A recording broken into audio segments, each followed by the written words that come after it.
وایي چې د زاړه جانان به کوم یو انداز خپل کې د زاړه جانان به کوم یو انداز خپل کې چې په ګونځو کې یو ورک ته تندي خال شي. د مونږ یو بل ډېر تکړه مشر هم دی، قامي مشر هم دی، جرګې باز هم دی، خو که بیا شعر و ادب لشي نو د هغې ثاني هم نشته دی. دا کوم څنګه ادبي مشر هم دی او یو خپل اسلوب لري، یو خپل سټایل لري د شاعرۍ، یو خپل انداز دی. د مونږ د دغې نن غونډې مشر میلمه هم دی، ډېر قابل قدر، قابل احترام ښاغلي خیالمند افریدي له بلنه ورکوم چې راشي او خپل شعرونه راسره شریک کړي. ښاغلی خیالمند افریدی صاحب لاسونه ورته زبردست وټکاوه.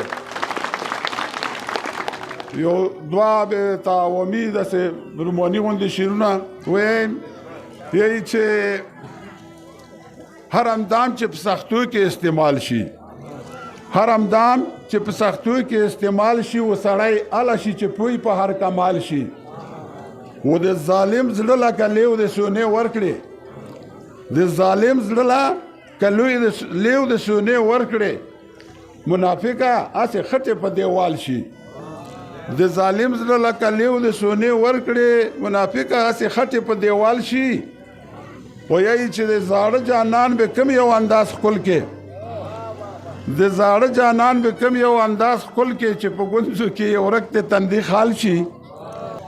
و یایي چې د خاریا مین بسیار دیدن پیکا کړل، د خاریا مین بسیار دیدن پیکا کړل و خوند د غرونو د مینو کال په کال شي.